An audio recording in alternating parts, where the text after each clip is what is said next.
¿Cómo están ustedes? En esta edición del Campo, la Industria Verde, vamos a meternos un poco en lo que está pasando con los mercados, que han tenido un movimiento muy intenso en Chicago en los últimos días, diría en las últimas semanas, generando una nueva perspectiva, tema que vamos a conversar con Pablo Adriani. Sabemos que hay un divorcio entre los precios internacionales y los precios locales, pero me parece que no tenemos que perder la perspectiva porque eso es finalmente lo que en algún momento se va a expresar.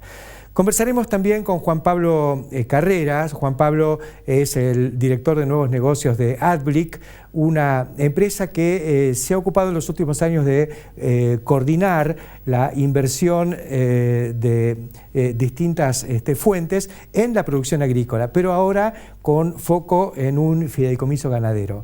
Pensamos que es una alternativa muy interesante y queremos compartirla con todos ustedes. Se viene el Congreso de APRESID y por eso invitamos a Pilu Giraudo y Pedro Viñó, presidente y vicepresidente de esta organización. Esto va a ser en los primeros días de agosto en Rosario, como todos los años, el gran think tank del sector agropecuario argentino. Y vamos a conversar, como lo hacemos habitualmente, con Jorge Castro en su visión respecto a qué es lo que está pasando con el mundo de los agronegocios vinculados al sector agrícola argentino. Estos son entonces los temas que vamos a compartir con todos ustedes en esta edición de El Campo, la Industria Verde, cuando volvamos. Iniciamos esta edición del Campo, la Industria Verde, conversando con Pablo Adriani, experto en los mercados de granos. Y un poco, Pablo, el motivo por el que te convocamos es que estamos viendo mucho movimiento en el mercado internacional. Acá estamos metidos en nuestro microclima, sabemos que hay restricciones, que hay un mercado absolutamente trabado. Pero creo que vale la pena mirar un poquito lo que está ocurriendo afuera, porque a lo mejor un día esto se destraba, sobre todo porque estamos frente a cambios políticos. Sí, sin lugar a dudas que el mensaje más claro que hay que transmitir es que Chicago, que es la referencia mundial, cambió su tendencia. Ajá. Hace un mes era todo bajista, sí, en soja y en maíz, pero resulta que los americanos tuvieron el mayo y junio más llovedor en la historia en muchos estados. Sí. Entonces esto trajo como consecuencias demoran las siembras, inundaciones de cultivos, lotes que hay que resembrar y que ya llegan tarde, sí, en el caso de la soja, pérdida de rendimiento en maíz por pérdida de plantas. Y bueno, en todo este análisis teórico entra el Departamento de Agricultura de Estados Unidos, que la semana pasada anuncia una baja en la producción de maíz americano. La campaña de este año. La campaña de este año, la que está proyectando 15-16. Sí. Con lo cual ya lo que era una fiesta en Estados Unidos que se esperaban de vuelta un rinde récord, Sí. están empezando a tomar conciencia que el exceso de humedad está perjudicando a los cultivos. Sí. En el balance, en 4 semanas, Chicago sube entre 30 y 35 dólares Sí. el maíz. Sí, son arriba de un 20%, ¿no? Sí, Un mes casi un el futuro de maíz 2016 en Sí. Chicago Sí. está arriba de 10 dólares con respecto al agosto. Sí. En cambio, la soja está al revés. Ajá. La soja nueva 2016 en Chicago está abajo, con lo cual el cruce de precios de soja y maíz Sí. en el mundo Sí. favorece al maíz. Esta es la foto de este momento. Yo me acuerdo un amigo que está haciendo una pasantía de 3 meses en Chicago, vino y me dijo hace un mes, no entendemos, esto va a tener que empezar a expresarse en el mercado. Los cultivos no están buenos, hay muchas hojas sin sembrar y el maíz está encharcado y como pálido y debe haber habido mucha desnitrificación. En ese momento el mercado todavía no lo estaba representando. Hoy sí. Hoy ya lo tomó y sí. La tendencia es una tendencia alcista. O sea, da la sensación de que el mercado ya tocó un piso, sí, tanto en soja como en maíz. Sí. En Argentina tenemos el componente local, sí, de que el gobierno no libera los ROEs. Sí. Entonces tenés una situación de coyuntura que se puede, tal vez si de acá, antes de las elecciones, el gobierno, por un tema eleccionario, libera ROEs de maíz y de trigo, sí, puede ser una salvación para el corto plazo. Pero para la próxima campaña ya hay un precio de maíz, sí, 125 dólares diciembre, ajá, que no es maíz nuevo, sí, y 130 dólares marzo-abril, con lo cual el precio del maíz empieza a ser competitivo con respecto a los productos como la soja, ¿no? Claro. Eso es lo que hay que ver. Hay un divorcio absoluto entre lo que pasa en la Argentina y en el mundo. Por eso yo digo, tenemos que mirar, aparte de lo que miramos acá, mirarlo de afuera. Y acá, así como algún partido o varios, digamos, toda la oposición ha asumido el compromiso, algunos verbalmente y otros por escrito, de liberar los ROE y reducir retenciones, sobre todo en cereales, en maíz y trigo y demás. Exacto. Sin embargo, de los dos contendientes que aparentemente van a llegar hasta el final, que serían el PRO y el Frente para la Victoria, solo el PRO ha tomado un compromiso por escrito. Sí, el resto son todos rumores no confirmados, ¿no? O sea, sí, de que van a bajar retenciones de trigo y abrir ROEs. Sí. Yo creo que el gobierno que asuma, más allá del tinte político, necesita ingresar divisas. Sí. Y si vos necesitas ingresar divisas y a este ritmo, supongamos que este gobierno no abra los ROEs de maíz, sí, el próximo lo va a tener que abrir porque va a tener entre 4 y 5 millones de toneladas, sí, que son 1.000 millones de dólares, sí, en una semana que se lo puede liquidar tranquilamente, en el caso del maíz. Sí, lo que pasa es que el facilismo de la soja, y también con el nivel alto de retenciones, puede hacer que alguien, sin pensarlo mucho, diga, bueno, no importa, si no siembran maíz van a sembrar soja. El problema es que la producción necesita el maíz, más todas las industrias de transformación. Sí, y como están las cosas hoy, no parece haber mucha tendencia a la siembra de maíz. No, porque yo creo que el productor está influenciado por la coyuntura, sí, de no tener acceso al mercado de maíz y de trigo. Claro. Ahora, haciendo los números bien finos, entre un maíz de $130 y una soja de 225, 230, sí, el maíz en muchas zonas le gana a la soja. Más allá del tema de que requiere más inversión por hectárea, estamos de acuerdo. Sí. Pero los retornos por peso invertido son altos en maíz. Sí. Sí, y sí, ha logrado estabilidad de rendimientos. Es el milagro que uno ve por ahí. Finalmente aparecen lotes de maíz y aparecen muchos camiones y aparece mucho maíz. Claro. Porque cuando él rinde... Ha logrado estabilidad de rendimientos, entre 8, 9 y 10 mil kilos. Sí. Yo creo que la coyuntura es complicada, pero el mediano plazo, en diciembre, enero del 2016 o marzo del 2016, vamos a tener otro escenario, a mi entender, donde el productor va a poder vender un poco más libremente el maíz y el trigo, que son los dos componentes que hasta ahora han trabados. Ahora, a mí me encantaría, porque realmente no creo que sea un compromiso político que lo afecte, que el Frente para la Victoria, o en este caso Scioli, diga a través de su ministro de Asuntos Agrarios actual, que a lo mejor va a ser su ministro de Agricultura en el caso de que ganen, porque la cosa está muy peleada, pero que diga concretamente, vamos a liberar la exportación, no va a haber ROEs, vamos a asegurar el abastecimiento interno, porque vamos a tener una cosecha de 30 millones de toneladas de maíz. Sí, sí, la vamos a tener. Si hiciera eso, es un beneficio para el próximo gobierno. Sí. O sea, lo que debería entender el poder político, en este caso que lo mencionás con nombre y apellido del Frente para la Victoria, sí, es que cualquier anuncio que hagan ahora, sí, le va a beneficiar su futuro gobierno en el caso que sean ganadores. Sí. Entonces, sí, ahí estoy de acuerdo con vos que el maíz está trabado y que un anuncio de baja de retenciones y liberación de ROEs podría, sí, generar 1 millón de hectáreas más de maíz. Seguro. Tranquilamente. Y son 10 millones de toneladas más. Sí. Son 35 millones de toneladas y un saldo, sí, exportable de 20, 25. Sí. Eso es demasiado. Sí. Sin embargo, una situación de NI, sí, incertidumbre como la actual, sí, va a hacer que el productor se retraiga más, sí, trate de sembrar menos maíz. Yo creo que el mercado, hay que mostrarle al productor lo que está marcando Chicago y lo que está marcando el futuro en Argentina, el MADBA, sí, que son casos concretos. Son $130 para se puede vender forward, se puede vender futuro. Sí. No es que estamos vendiendo una ilusión, sí, de que el mercado va a subir. El precio ya está. Pablo, vos estuviste recientemente en Estados Unidos, estuviste en Chicago, estuviste en el Departamento de Agricultura, estuviste viendo las grandes tendencias. Una de las cosas que movió mucho el precio del maíz en los últimos años fue la cuestión del etanol, ¿no? Con las 125, 130 millones de toneladas que se molían para esto. Ahora el petróleo bajó a la mitad, o sea, y todo el mundo decía, se terminó el etanol. ¿Cuál es tu visión? ¿Qué está pasando con esto? No, sigue siendo, el etanol tiene política de Estado, tiene un corte obligatorio que se cumple y tiene un diferencial de precios que lo termina pagando con mucho gusto, sí, y muy contento el consumidor. Y a pesar de ello, el precio de la gasolina en Estados Unidos con la baja del petróleo bajó.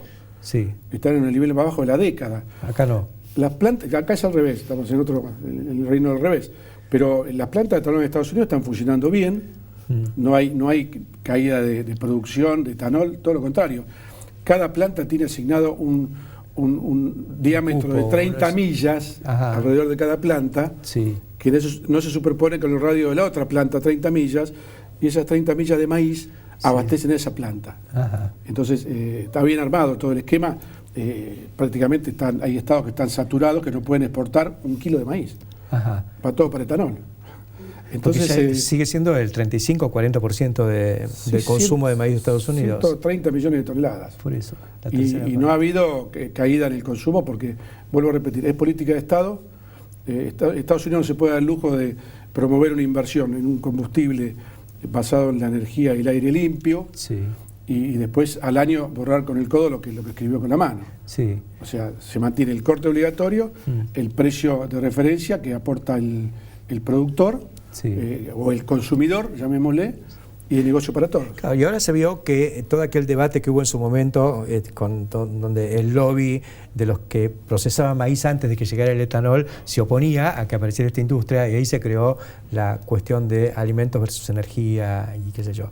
Finalmente lo que se vio es que si no estuviera este sector, no habría maíz, o el Estado tendría que invertir fortunas en subsidiar a los productores para que lo siembren. Mira, esto nace en la década del 90, cuando Estados Unidos pierde el mercado de exportación de carnes debido a la vaca loca en Estados Unidos. Claro.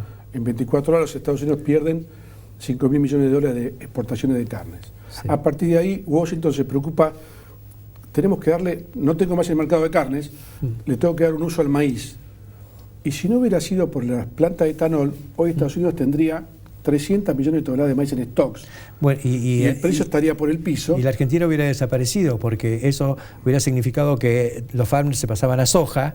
Claro, entonces, y entonces estaríamos saturados de soja. Que el tema del etanol en Estados Unidos es política de Estado, es política social para contener a todo su sistema productivo en el interior, y genera un subproducto que vos lo conocés muy bien, que es la burlanda, o el DDGS, sí, que termina siendo un producto exportable. Al comienzo era difícil porque era muy húmeda, sí, ahora la deshidratan y están exportando 8 millones de toneladas de burlanda a China. Compitiendo con la harina de soja. Exacto. Muchas gracias, Pablo, por estos comentarios bastante aleccionadores sobre el futuro de corto plazo para el maíz, que lo necesitamos. No hay que perder el optimismo. Porque esto puede empeorar. Gracias, Pablo. Gracias. Enseguida continuamos. Continuamos en el campo, la industria verde, y ahora con uno de esos temas que me gustan, porque tiene que ver con la innovación, con toda la creatividad que ha habido en la Argentina en los últimos años, que no solo tiene que ver con la tecnología dura de producción, sino también con lo organizacional. Y en ese sentido, una de las cosas fuertes fue la aparición de organizaciones que canalizaron ahorros de distintos orígenes hacia la producción agrícola, fundamentalmente. Una de esas empresas es AdBlick, que lleva varios años en el desarrollo de fondos de inversión agrícolas. Estamos con el director de nuevos negocios de AdBlick, que es Juan Pablo Carrera. Y el motivo por el que te convocamos, Juan Pablo, es porque nos enteramos que están con una iniciativa nueva, ahora vinculada al sector ganadero. Contanos de qué se trata. Bueno, te cuento un poquito. Ya como te comenté en alguna otra instancia, desde ya hace 8 meses venimos siguiendo el tema de la ganadería. Mediados del año pasado empezamos a ver un poco el mercado ganadero para armar un planteo, un modelo que creemos nosotros es innovador, ¿no? Y como decís vos, un poco tratando de generar un proyecto de escala y acercárselo a inversores minoristas que tengan ahorros y que quieran invertir en la ganadería, ¿no? Así que bueno, después de analizar un poco el mercado y definir el modelo, ahora nos encontramos avanzando en un proyecto junto con la firma Colombo y Colombo, la consignataria de Hacienda, que va a cumplir un poco un rol de operador comercial, tanto en la compra de la Hacienda como en la comercialización de la misma, y con la firma de Coagro, ya que, bueno, un poco, y ya entrando en el modelo de negocios, la idea es ingresar con la compra de terneros para ser enviados al campo de Adecoagro que tienen en Santa Fe, el campo San Joaquín. Es decir, Adecoagro pone la tierra, pone el campo, pone el pastoreo. Pone el pastoreo en un esquema de capitalización en la etapa de recría, y la idea es llevarlos de los 190 a 200 kilos a los 320, 330 kilos en el campo de Adecoagro. Todo recría. Toda la etapa de recría, para luego ser terminados en un field lot y comercializados al frigorífico, ¿no? Para ello ya estuvimos en conversaciones con algunos frigoríficos de los principales de nuestro país, quienes al enterarse también de que estábamos avanzando con el proyecto, les interesó generar algún acuerdo comercial para asegurarse un poco el abastecimiento. Y nosotros apuntamos a generar novillos que puedan aplicar a la cuota 481 que hace poco se reabrió, y bueno, y ahora las nuevas novedades también de la reapertura del mercado de Estados Unidos también nos pone frente a un panorama alentador, ¿no? De reflejos que hay en la Argentina verde y competitiva. Aparece y ya estamos ahí armando juego, a pesar de todas las cosas en contra, que son las que prevalecen, parece. Pero bueno, parece que hay vida interior. Exactamente. Nosotros en la ganadería vemos muchas oportunidades. Más allá del negocio actual, creemos que hay mucha potencialidad para los años futuros, obviamente pensando en la reapertura de las exportaciones, entendiendo que China del 2007 al 2014 pasó de importar 190.000 toneladas a más de 1 millón, con una tendencia alcista y una demanda internacional sostenida, y un precio de la carne sostenida también, con lo cual nosotros un poco lo que planteamos es pararnos en moneda carne, ¿no? Una moneda que creemos que es firme no solo a nivel local sino internacional, ingresando en pesos, ¿no? Que hoy de alguna forma uno se para en kilos de carne, que si uno analiza la tendencia de los últimos años ha acompañado muy bien al dólar, al tipo de cambio, con lo cual de alguna forma, y si uno espera algún tipo de evaluación en los próximos meses, de alguna forma uno se está cubriendo también frente a ese... ¿Quién es el inversor típico para este negocio?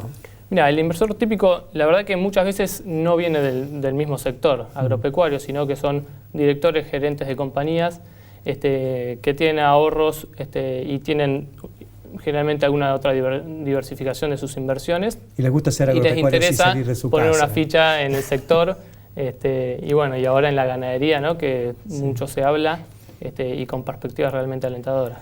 Es interesante. Yo me acuerdo, pero también en el rubro agrícola, ¿no? Los inversores de ustedes eran en general, bueno, había gente del sector y gente de afuera. Exactamente, el perfil, pero como decís vos, el perfil del inversor en gran medida no viene del sector mismo, pero bueno, nosotros un poco lo que tratamos también, y a raíz de todos los días del inversor, como le llamamos nosotros, son reuniones mensuales que hacemos con los inversores, es tratar de involucrarlos en lo que es el modelo de negocio para que vayan entendiendo el negocio agropecuario, ¿no? Decime, y si se puede plantear, ¿cuáles son los montos de inversión que se manejan o los típicos, digamos? Bien, en el caso de ganadería, porque eso depende de cada proyecto, en el caso de ganadería el ticket mínimo es de 150.000 pesos, y ahí hablamos en pesos, y de ahí para arriba obviamente el monto que cada uno desee invertir.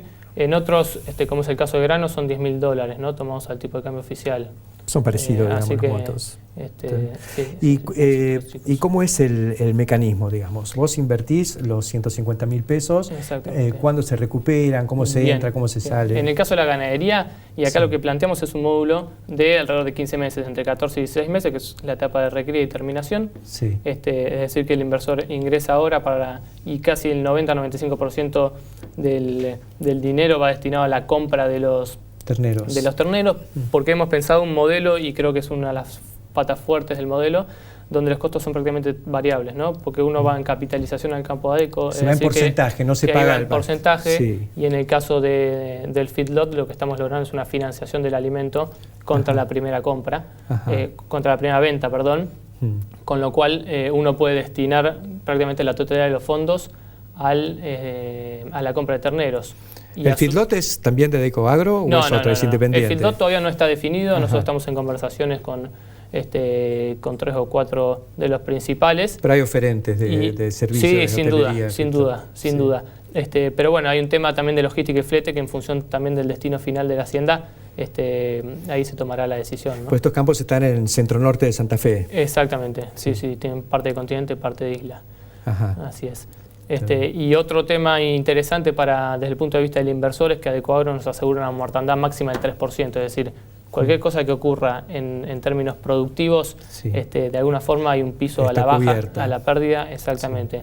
De una firma, ¿no?, que obviamente tiene espalda suficiente como para hacerse cargo en caso de que eso suceda. ¿Y tienen algún límite? Porque Adecoagro tiene mucho campo. No, y eso es también otro de los fuertes, ¿no? Te diría que el campo ese tiene una receptividad para aproximadamente 8.000, 9.000 cabezas. Es decir, que nosotros estamos pensando en un negocio de entre 2.500 y 4.500 cabezas, pero no tenemos, digamos, un techo, sino que ellos, obviamente, que hasta la capacidad máxima del campo pueden recibir, con lo cual es una modalidad que es fácilmente escalable, Sí. y estos módulos son replicables en el tiempo, ¿no? Claro.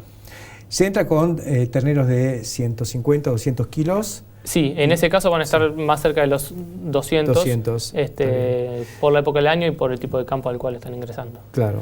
Sí. Y serían, en este caso, de raza sintética, serían más bien... Sí, estamos pensando... Braford, Exactamente. sí. Sí. Brangus o Braford principalmente. Está bien, apuntando Así es. también a buen ternero y buena calidad de carne. Exactamente. Y ahí está la ayuda de Colombo y Colombo, que nos da soporte en la selección de los animales, ¿no? Luciano está en todas, no se le va a perder. Exactamente, así es. Muy activo. Sí. Y frigorífico, decís que ya está cerrado con un frigorífico. No está de primera cerrado, línea. pero sí estuvo interés en frigorífico. En este caso Sí. fue el frigorífico rioplatense, Ajá. acá en Pacheco. Sí. Y estuvimos con Martín Constantini reunidos hace una semana, Sí, conversando para generar algún tipo de acuerdo comercial. está bien. Bueno, que nos permita a ambos, ¿no?, beneficiarnos. Nosotros en lograr un precio diferencial y ellos en lograr abastecerse de mercadería de calidad y con un en volumen, flujo determinado, ¿no? claro, y Exactamente. con un volumen. Porque esto además no funciona por batch, digamos, es un proceso continuo, van Exactamente. entrando terneros y saliendo gordos, ¿no? Exactamente, sí. Obviamente que va a haber etapas tanto en la compra como Sí. en el envío al feedlot y en la salida, ¿no? Es más que interesante. Decime una cosa, Sí. ¿esto es un proyecto o qué grado de avance tiene ya? ¿Cómo estamos? Mira, al día de hoy ya tenemos suscripta más de la mitad del monto mínimo que nosotros esperamos para lanzarlo, Ajá. con lo cual ya en la próxima semana estamos inscribiendo el vehículo, que en este caso es un fideicomiso, Ajá. para luego sacar el RESPA y empezar ya entre la semana que viene y la otra, la compra de los terneros. Así Impresionante. que Esto en breve ya estamos. Sí, durante el mes de agosto y septiembre estarían ingresando los terneros al campo, con lo cual durante ese plazo igualmente va a estar abierta la posibilidad de ingresar por parte de los inversores. Yo voy a hablar y sé que ha habido otros proyectos, pero conozco que en el Chaco, por ejemplo, se han armado fideicomisos para el engorde de Pacú. Ah, mira. Así que son de muy corto plazo. Se entra, se ponen en jaulas y salen y el inversor cobra. Exacto. Y parece que han dado muy buena tasa. Bueno, en este caso nosotros estamos planteando como escenario base un 35% en pesos, Ajá. pero debido a todas estas oportunidades que vemos en la ganadería y obviamente que frente a un escenario de posible devaluación, obviamente que todos esos upsides pueden venir, creemos, y lo pensamos en un Es módulo. un poquito más que lo que te da el banco por un plazo fijo. Te da un poquito más, sí, Me parece que sí, bastante más. Los plazos fijos vienen en estas últimas semanas reduciendo su tasa, y por otro lado el plazo fijo no te asegura frente a una posible devaluación, que un poco como comentábamos antes, acá estás de alguna forma cubierto frente a una posible devaluación, ya que la carne, digamos, cotiza en dólar, ¿no? Fantástico, me parece que debiera cerrar Sí, para el inversor. ¿Cómo no? Muchas gracias, Juan Pablo No, por Carreras, favor. por contarnos lo que está haciendo AdBlick con este fideicomiso ganadero, que es una vuelta de tuerca a lo que venían haciendo ahora con el negocio de primer piso, que es la producción agrícola. Exacto. Pasamos al segundo piso. Bien. Enseguida continuamos. Continuamos en el campo de la industria verde y ahora con los capos de APRESID. Estamos con Pilu Giraudo y Pedro Viñó, presidente y vicepresidente, y los hemos invitado porque estamos a menos de 3 semanas del gran think tank del año. Esto es el Congreso Anual de APRESID, que es una convocatoria a pensar en el presente y sobre todo en el futuro, y en un año de transición además. ¿Cómo viene el Congreso, Pilu? Bueno, nunca más apropiado plantearlo como un congreso para pensar a mediano o largo plazo, ¿no? Tratar de salirnos de la coyuntura actual que nos tiene muy asfixiados, y entonces un congreso muy propositivo, sobre todo pensando que en un año electoral el gobierno de turno y los que aspiran a ser gobierno después del 10 de diciembre tengan un sinnúmero de propuestas alternativas y vean lo enorme que es la comunidad agroalimentaria y la cantidad de posibilidades que hay para revertir la situación que estamos viviendo. Pedro, recordanos las fechas. El congreso es el 5, 6 y 7 de agosto en Rosario, en el Metropolitano. En el medio de las PASO. Ahí nomás, sí. De hecho, nos hizo mover un poco nuestro Gobadis, que siempre va los viernes, va a ir el viernes, pero el miércoles adelantamos la invitación a los presidenciables, que pensamos tenerlos el miércoles para no tener ningún tipo de problema.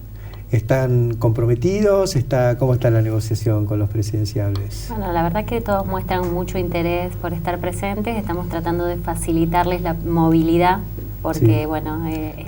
uno tiene helicóptero seguro, y avión.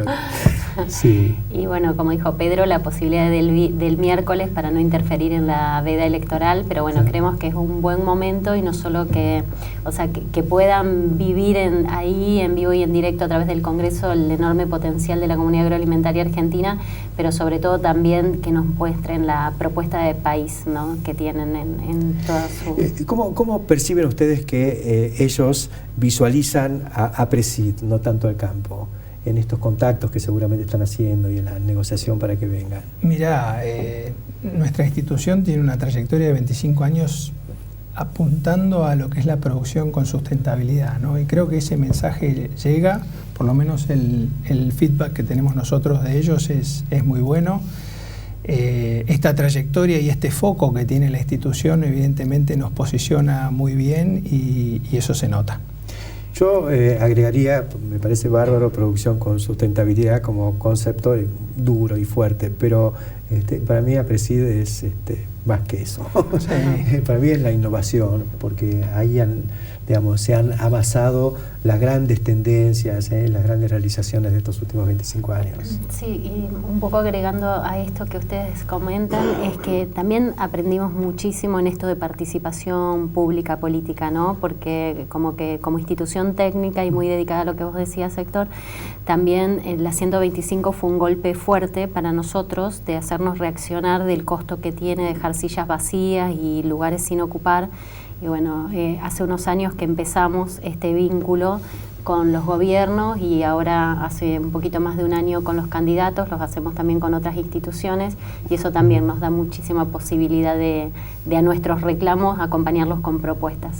Y hubo también un esfuerzo muy grande en vincularse con la comunidad a través de la participación de referentes importantes, ¿no? Sí, bueno, del periodismo. Absolutamente, el tema del acercamiento a la comunidad para nosotros es una preocupación diaria.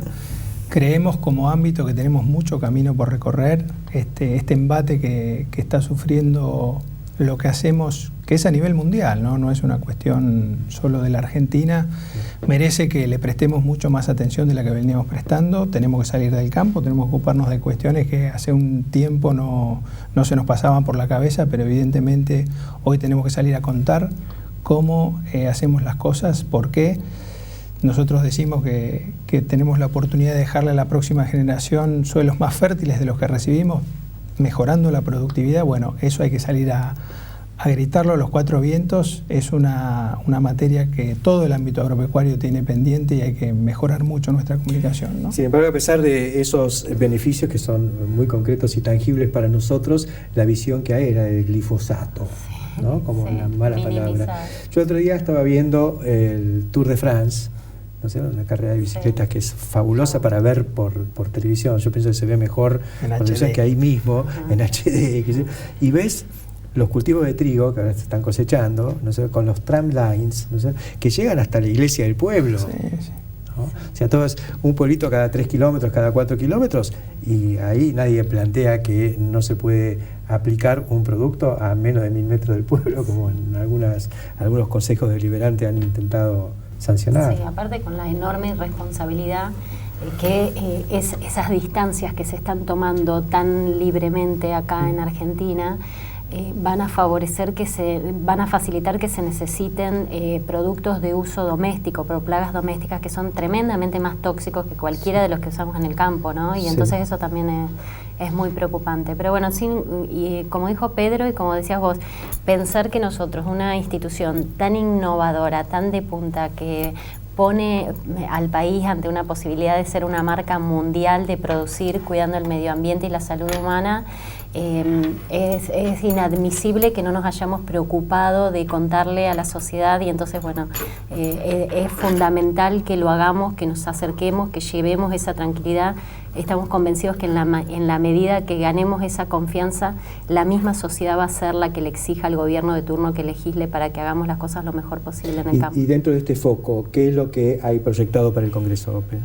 Mira, hay un espacio que se llama Agenda CQ, donde los temas justamente...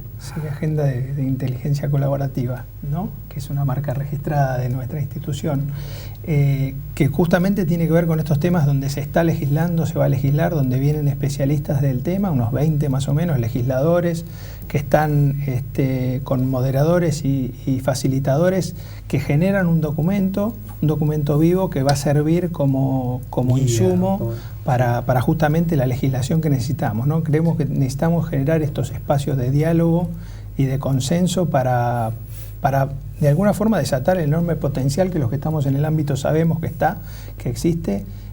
Nuestro aporte de alguna forma es generar estos espacios, y esto que es la innovación de APRESID. Bueno, este año innovamos con esta nueva con esta nueva modalidad que abrimos, que es este formato nuevo, ¿no? que traemos a especialistas a generar contenidos que sean insumo después de legislación que desate el potencial. Me parece fantástico porque siempre APRESID estuvo en la vanguardia, digamos, de los grandes temas, ¿no? Pero con un foco puesto en esos años de meter ideas nuevas y formas nuevas dentro de cada cosa. Era la innovación para producir. Ahora tenemos que innovar para darle confianza a la comunidad respecto a que todo lo que se está haciendo no es detrimental para ellos ni para el medio ambiente. Totalmente, y también un llamadito de atención a los que están buscando en herramientas y tecnologías totalmente obsoletas como las labranzas, volver en forma efímera, que parecería que se desconocen los 30 años ya o más que hay en el país de experiencia y validación científica en ese sentido, ¿no? También veía en el mismo Tour de France, ¿no es cierto?, cuando quería mostrar la agricultura, porque es un paseo por toda Francia, ¿no? Entonces, de pronto mostraban tractores con esos arados reversibles de 7 rejas, y yo me agarraba la cabeza. Esto lo está mostrando como la agricultura para exhibirla al mundo. Mirá si hiciéramos un tour de Argentina y lo mostráramos tal cual es. Totalmente, por eso la impotencia, pero por el otro lado la convicción de seguir mostrando toda la enorme riqueza que tenemos para... nosotros insistimos en eso, en ser una marca país, porque no existe más allá de la potencia que tenemos como Conosur, los 4 países juntos, Brasil, Argentina, Uruguay, Paraguay, liderando esta forma de producir, pero sin lugar a dudas que Argentina tenemos un paso superior, estamos muy bien organizados y ojalá podamos encontrar la forma de articular entre lo público y lo privado y sacar realmente esa marca país a relucir al mundo, que tenemos mucho para mostrar, sobre todo en estos días con la encíclica papal en el tapete de custodios de la naturaleza, ¿no? Exactamente, tiene sus temas profundos y que obligan al debate, porque la comunidad está preocupada por toda esta cuestión y creo que hay que... Pero entendemos que estamos muy bien posicionados, ¿no? Porque evidentemente todos estos años de experiencias y de conocimiento, hoy podemos salir a decirle al resto de la sociedad, tranquilos, estamos absolutamente ocupados del tema y podemos alimentar esta demanda creciente cuidando el medio ambiente, cuidando los recursos que tenemos. Y usando menos recursos, usando menos combustible, aprovechando mejor el agua, evitando el runoff, digamos, la escorrentía de productos. Es así. Ya sabemos que es todo pro, pero hay que comunicarlo. Hay que comunicarlo. Y me parece bárbaro. Muchas de estas temáticas van a estar presentes con los más de 100 largos disertantes que tenemos. Sí, sí. Comunicarlo y también trabajar de la mano de los decisores políticos, ¿no? Sin lugar a dudas, ahí es un espacio que hay que ocupar en el diseño de políticas públicas, porque todo este avance tecnológico vertiginoso, sí, está demostrado y lo estamos padeciendo, que si no tiene el apoyo de las políticas públicas acertadas, lamentablemente no lo podemos llevar adelante, ¿no? Y ese costo es enorme. Semillas, fertilizantes, agroquímicos son temas que los políticos debieran conocer, comprender, analizar, estudiar, y bueno, que vengan al Congreso y se van a enterar. Exactamente. Todos invitados y con muchos espacios para participar. Del 4 al 6 de agosto. 5, 6 y 7 de agosto en el Metropolitano en Rosario. Pero está bien del 4 porque el 4 empiezan las actividades todas aledañas, sistema chacras, Yo voy a estar agricultura el 4. certificada. Perfecto, buenísimo. Muchas gracias y enseguida continuamos aquí en el campo de la industria verde. Continuamos en el campo de la industria verde, ahora en el espacio que compartimos habitualmente con Jorge Castro. Y Jorge, hablamos hoy con Pablo Adriani respecto a la cuestión de cómo la baja del precio del petróleo no detuvo la producción de etanol en Estados Unidos como combustible alternativo. Pero el tema que quería un poco plantearte y conversar contigo hoy es cómo es que se origina esta baja tan brutal del precio del petróleo. Bueno, la razón fundamental por la que el precio del petróleo ha caído más del 50% en el último año se debe a que hay un shock de oferta de energía en el mercado mundial. Este shock de oferta de energía en el mercado mundial proviene de una sola fuente, que es la explosión de crecimiento del shale gas y shale oil en Estados Unidos. Principal consumidor de petróleo hasta ahora importado. Importado, sí. Pero que logra el autoabastecimiento, se estima que si el marco de referencia es Norteamérica, Estados Unidos más Canadá en el 2020, y si la referencia es exclusivamente a Estados Unidos en el 2022-2023. La idea que hay que tener, Héctor, es que entre el 2011 y el 2014, la producción de petróleo y de gas de Estados Unidos, empujada por la verdadera explosión de shale gas y shale oil, aumentó 1 millón de barriles por día. Esto es lo que ha llevado a la virtual autoabastecimiento del petróleo en Estados Unidos. El dato más importante a tomar en cuenta es que esta industria del shale gas y shale oil es el resultado de la innovación tecnológica. Hace 10 años no existía, debido a que la tecnología fundamental de esta industria, que es la penetración o perforación hidráulica, el denominado fracking, sí, es una innovación tecnológica producto de esta civilización extraordinariamente innovadora que es la norteamericana. Impresionante. Esto ha generado toda clase de cambios, ¿no? Y algunos cambios cualitativos. Por ejemplo, cambió la calidad geopolítica, porque Estados Unidos pasa a dejar de depender del petróleo que lo tenía el enemigo, entre comillas. Exactamente, de Medio Oriente. Por eso. Zona de conflicto. Al cambiar la ecuación energética norteamericana, se ha modificado la ecuación energética mundial. Sí. Y al cambiar la ecuación energética mundial, se ha cambiado la ecuación de seguridad del sistema mundial. Sí, porque además el otro gran proveedor de petróleo y gas es la ex URSS. Exactamente, Rusia. Sí. Ahora, el dato más importante a tomar en cuenta, Héctor, es que la industria del shale gas y shale oil en Estados Unidos, con motivo de la caída del precio del petróleo, la respuesta que ha encontrado a esta caída fenomenal del precio del petróleo, que es su obra fundamentalmente, sí, ha sido una reducción de la estructura de costos en el último año que se estima de entre 30 y 40%. O sea que se adecuaron a una nueva realidad de precios. A una nueva realidad de precios. ¿Pero es viable a estos niveles de precios? El cálculo de la industria del shale gas y shale oil en Estados Unidos es que con un precio del petróleo a $66 el barril, el West Texas, el norteamericano, está en $62 el barril, el Brent europeo está en $59 el barril.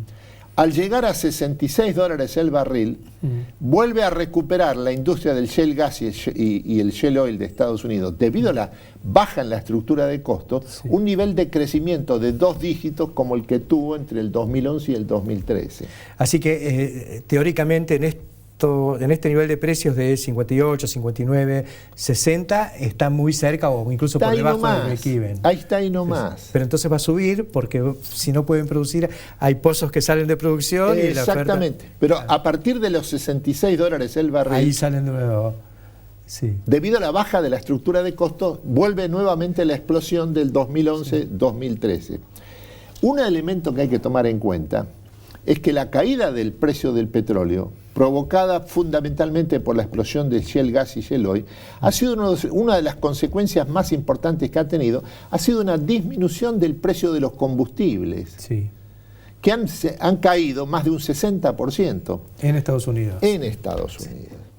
Acá no ocurrió lo mismo, pero acá tenemos todas las ecuaciones un poquito distorsionadas. Es poco distorsionada, pero allá sí. Sí. Y esto ha sido uno de los elementos que ha actuado como incentivo para la venta masiva de la producción automotriz norteamericana. Sí, es cierto. Pero fíjate qué paradoja. Hay otros cambios que vienen también vinculados a la cuestión energética y la industria automotriz, que hay todo un fenómeno de crecimiento de los autos eléctricos, híbridos y demás, que no se ha detenido, a pesar de esta competencia masiva de los autos. Ha actuado en el fondo, la caída del precio del petróleo ha actuado como un incentivo para la innovación.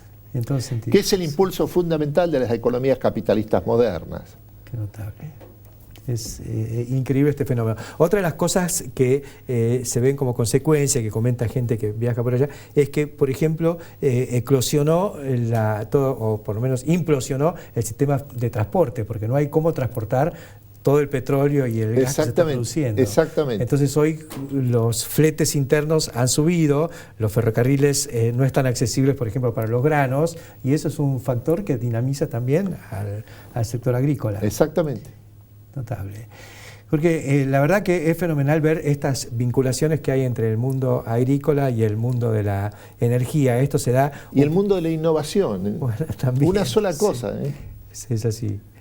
Pero yo veo que justamente hoy, como hablábamos con Pablo, ¿no? Pareciera que esta caída del petróleo iba a terminar con el desarrollo de los biocombustibles, y nosotros vemos que esto se mantiene, los volúmenes, es así, se avanza en todos los frentes. Entre otras cosas, porque como los biocombustibles son un instrumento de corte de la producción de gasolina, al bajar el precio del petróleo, baja el precio de los combustibles, de la nafta. Y al bajar el precio de la nafta, aumenta su consumo. O dicho de otra manera, aumenta también el reclamo y la demanda de los biocombustibles. Gracias, Jorge, por los comentarios de hoy, y nosotros enseguida continuamos. Me parece, como comentario final de esta edición del Campo, la Industria Verde, que aquí ha quedado mucha tela para cortar. Fíjese los temas que hemos recorrido en esta edición de nuestro programa, arrancando con la cuestión del maíz y esta, para muchos, sorpresiva alza en el mercado de Chicago, que por supuesto no se refleja en la Argentina porque somos capaces de inventar lo imposible para trabar el desarrollo de la actividad. Pero el trasfondo que hay en el mercado internacional es muy distinto al que podíamos percibir hace 2 meses. Y el primer corolario es que el mundo sigue corto en alimentos en general y sobre todo en insumos básicos para la producción de alimentos, y en este caso los granos forrajeros como el maíz, que es el rey de todos ellos. Está estornudando un poquito la producción en el Corn Belt americano, y los precios han subido un 25% en poco más de un mes. Y esto no ha terminado todavía porque siguen los pronósticos medio complicaditos. Vamos a ver qué es lo que pasa, nada es definitivo, pero lo que sí es cierto y es concreto es que se ha invertido la tendencia que venía preocupando mucho al sector en los últimos tiempos. Esto lo que está denotando es que la demanda internacional, que va creciendo, lo hace de manera sostenida, y sí, los precios fluctúan en función de la oferta, que puede crecer o bajar mucho más fuerte en función de lo que hace el clima. Bueno, en el momento en el que el clima deja de acompañar, se revela digamos, lo que es el telón de fondo, que es una demanda sostenida. Y ya sabemos que esto está originado fundamentalmente en los países asiáticos y en particular por China. Esto se expresa, esto que está pasando con el maíz, había pasado un poco con la soja, y los dos productos, como siempre, van relativamente juntos, a veces ganando posición uno respecto al otro o el otro recuperándola, pero van juntos, y esto le da mucha estabilidad y perspectiva a lo que estamos haciendo en la Argentina o lo que debiéramos hacer con más profundidad. Pero también hemos analizado en el programa de hoy lo que está ocurriendo con la sustentabilidad en general, y esto lo conversamos con Pilo Giraudo y Pedro Viñó, presidente y vicepresidente de APRESID. La sustentabilidad también tiene que ver con la ganadería, que es el otro tema que estuvimos conversando con Juan Pablo Carreras de AdBlick. ¿Y por qué tiene que ver?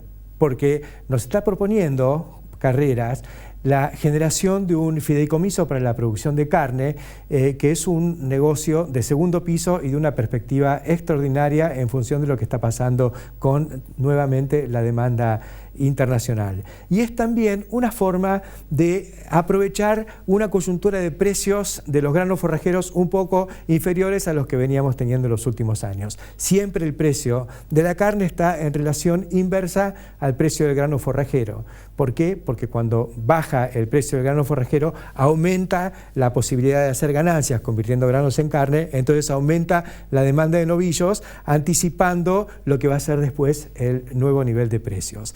Esto es lo que genera una perspectiva extraordinaria y sustentable para el desarrollo ganadero a mediano plazo. Mientras tanto, y para que el mediano plazo se pueda dar, hay que atravesar la coyuntura. Y la coyuntura de la industria frigorífica exportadora es dramática y necesita intervención inmediata, porque vamos a tener la perspectiva ganadera y la perspectiva de un negocio mirando al mercado internacional siempre y cuando tengamos viva a la mejor industria frigorífica que tenemos, que es la que se preparó justamente para atacar este mercado. Hasta la semana que viene.